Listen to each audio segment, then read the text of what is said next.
de Mediapart. L'Élysée donc affirmait qu'il n'y avait plus du tout de contact entre Alexandre Benalla et le président de la République. Vous, il vous a dit l'inverse. Oui, c'est un conte pour enfants, évidemment, que M. Benalla a bénéficié, selon le mot même d'Emmanuel Macron depuis prononcé début novembre, de l'indulgence de l'Élysée. Il est resté en contact avec le premier cercle du président, avec le président lui-même, un peu comme s'il était une sorte de collaborateur indépendant, un libéraux, un freelance de la présidence de la République, malgré son départ et ses mises en examen pour violence volontaire. Alors nous, évidemment, on parlait d'informations au conditionnel. On n'a pas vu les preuves. Vous les avez vues, vous ? Nous avons toutes les raisons de croire, et vous connaissez le journaliste d'enquête de Mediapart, de croire que M. Benalla dit vrai quand il parle de ses relations maintenues, de ses échanges via la messagerie Telegram et des contacts réguliers jusqu'à nos dernières révélations sur les passeports diplomatiques avec la présidence de la République. Donc vous n'avez pas vu les SMS. Il dit avoir des preuves, lui, avoir des échanges SMS avec le président de la République. Vous ne les avez pas vus. Je vous réponds, nous avons toutes les raisons de croire qu'il dit vrai et notre enquête continue comme nous avons révélé les passeports diplomatiques et nous savions qu'ils existaient. Donc vous croyez la version d'Alexandre Benalla, ça veut dire que l'Élysée ment selon vous ?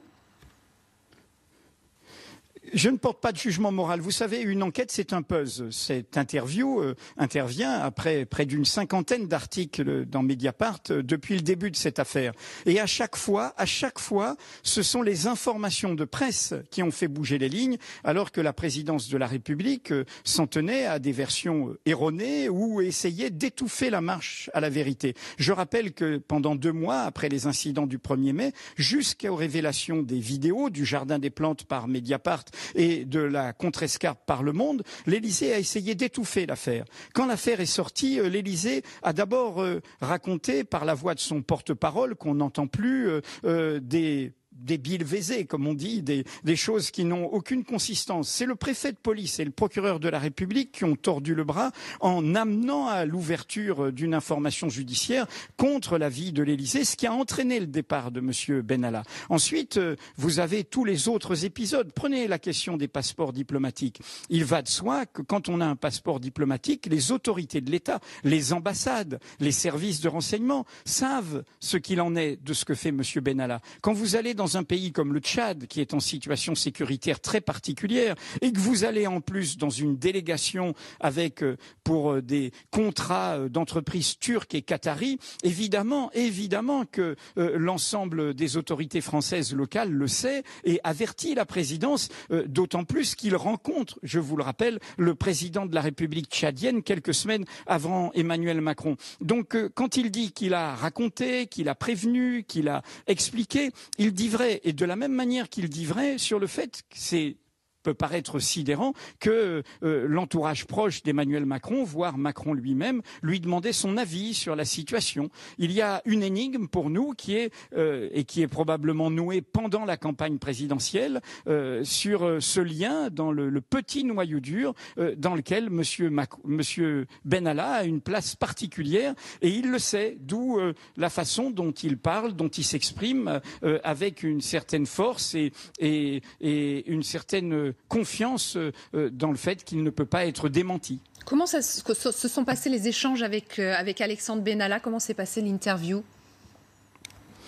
Comme une interview d'enquête faite par l'un de nos enquêteurs émérites, Fabrice Arfi, qui travaille depuis des semaines sur tout cela et dans les derniers jours a eu beaucoup d'échanges comme avant avec M. Benalla et finalement dans ce contexte l'a convaincu de parler on et dans une interview qui est enregistrée. Encore une fois, une enquête c'est un puzzle. Cette interview est un élément.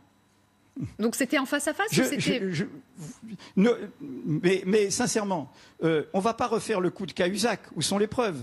Nous faisons notre travail, nous le faisons professionnellement avec nos règles professionnelles. Je ne vous demande pas comment vous faites vos commentaires et comment vous faites vos voilà. Donc je réponds. Voilà, Mediapart a fait cette interview dans les règles du métier et encore une fois, beaucoup de vos questions, vous devriez les poser maintenant à la présidence de la République. Vous l'avez un peu évoqué sur ce rôle visiblement de conseiller assez proche. Il vous dit que le président de la République continuait à lui demander son avis, notamment sur les gilets jaunes. Alors ici, on a parlé de conditions presque surréalistes. Écoutez, après, le commentaire est libre sur pourquoi cette relation. Vous savez, on le dit dans cette interview, dans notre enquête, nous avions entendu le bruit selon lequel il y aurait eu une réunion un peu informelle, restreinte, de la garde rapprochée le lendemain de la manifestation du samedi 8, la veille de l'adresse à la nation du 10, réunion à l'Élysée dans laquelle M. Benalla aurait été convié. L'Élysée nous a démenti catégoriquement la présence de M. Benalla dans les murs de l'Élysée. Quand vous lisez notre interview, vous voyez que M. Benalla fait une réponse autrement contournée. Toujours est-il qu'il affirme qu'il a la preuve, encore une fois, sur son portable, via la messagerie Telegram, d'échanges où on lui demande son opinion sur la situation, comment il sent la situation, et notamment dans le moment de crise des Gilets jaunes. Merci beaucoup, Edoui Plenel, d'avoir répondu à nos questions en direct. Merci à Stéphanie Orgulescu qui a permis la réalisation de ce duplex. Olivier Gracia,